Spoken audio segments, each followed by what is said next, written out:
ഇന്നത്തെ വീഡിയോയിൽ നമ്മൾ രാവണന് ചന്ദ്രഹാസം ലഭിച്ചത് എങ്ങനെയെന്നാണ് പറയാൻ പോകുന്നത്. രാവണൻ രാക്ഷസൻ എന്നതിനപ്പുറം ആരായിരുന്നു എന്നുകൂടി ഈ വീഡിയോയിൽ പറയുന്നുണ്ട്. ദീപാരാധന മലയാളം ചാനലിന് ഒരു ഫേസ്ബുക്ക് പേജ് കൂടിയുണ്ട്. പേജിന്റെ ലിങ്ക് ഡിസ്ക്രിപ്ഷനിൽ കൊടുത്തിട്ടുണ്ട്.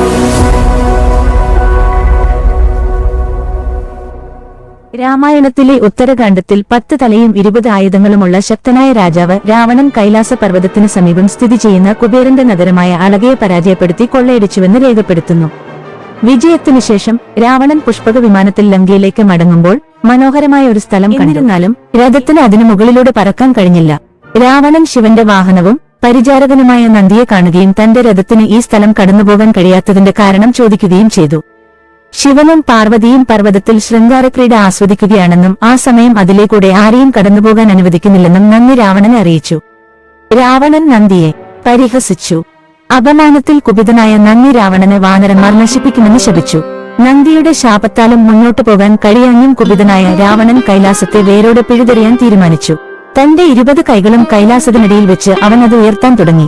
കൈലാസം കുലുങ്ങാൻ തുടങ്ങിയപ്പോൾ പരിഭ്രാന്തയായ പാർവതി ശിവനെ കെട്ടിപ്പിടിച്ചു. സർവജ്ഞനായ ശിവൻ രാവണനാണ് അപകടത്തിന് പിന്നിലെന്ന് മനസ്സിലാക്കി തന്റെ പെരുവിരലുകൊണ്ട് പർവ്വതത്തെ അമർത്തി രാവണനെ അതിനിടയിൽ കുടുക്കി.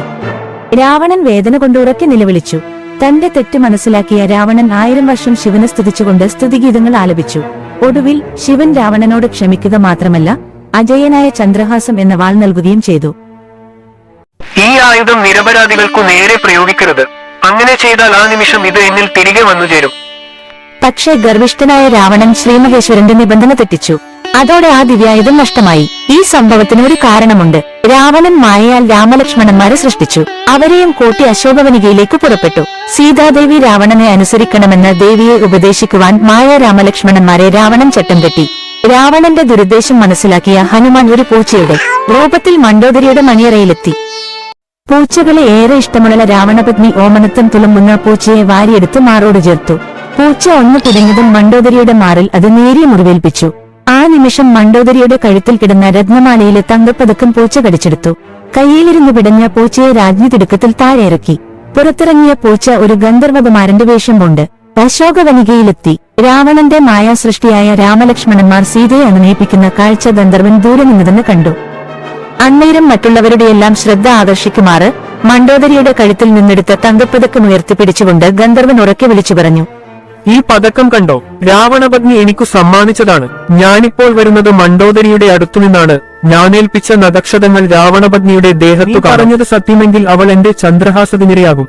അസത്യമെങ്കിൽ ചന്ദ്രഹാസത്തിനിരയാകുന്നത് നീയായിരിക്കും. രാവണൻ തിരക്കിട്ട അന്തപുരത്തിലെത്തി. മണ്ഡോദരിയുടെ ദേഹത്തെ മുറിവ് കണ്ട് അലറിയ രാവണൻ കോപാന്തയോടെ ചന്ദ്രഹാസമെടുത്തു വീശി. തൽക്ഷണം അത് എങ്ങോ പോയി മറഞ്ഞു. കോപാന്തനായ രാവണന്റെ കാതിൽ എങ്ങനെന്നോ ദേവവചനം മുഴങ്ങി, നിരപരാധികളുടെ നേർക്ക് ചന്ദ്രഹാസം പ്രയോഗിച്ചാൽ അത് ആ നിമിഷം എന്നിൽ വന്നുചേരുമെന്ന് ഞാൻ നേരത്തെ മുന്നറിയിപ്പ് തന്നിരുന്നുവല്ലോ. രാവണ, നിന്റെ പത്നി നിരപരാധിയാണെന്ന് നീ അറിയുക. തത്സമയം ശുക്രാചാര്യർ അവിടേക്ക് വന്നു. ജ്ഞാനദൃഷ്ടിയാൽ എല്ലാമറിഞ്ഞ ആചാര്യർ നടന്ന സംഭവങ്ങളെല്ലാം രാവണനെ ധരിപ്പിച്ചു. ശുക്രാചാര്യർ രാവണനെ ഉപദേശിക്കാനും മറന്നില്ല. ശ്രീരാമപത്നിയോടുള്ള അങ്ങയുടെ സമീപനത്തിന് പകരം ശ്രീരാമദാസൻ അങ്ങയുടെ പത്നിയോട് കുറുമ്പുകാട്ടി. അങ്ങയുടെ അതിക്രമത്തിന് ശിക്ഷയായി ഇപ്പോൾ ചന്ദ്രഹാസം നഷ്ടമായി. ഇനിയും ഇത് തുടർന്നാൽ ഏറെ നഷ്ടങ്ങൾ അനുഭവിക്കും. ശുക്രാചാര്യരുടെ വാക്ക് രാവണൻ അനുസരിച്ചില്ലെന്ന് രാമരാവണ യുദ്ധം വ്യക്തമാക്കുന്നു.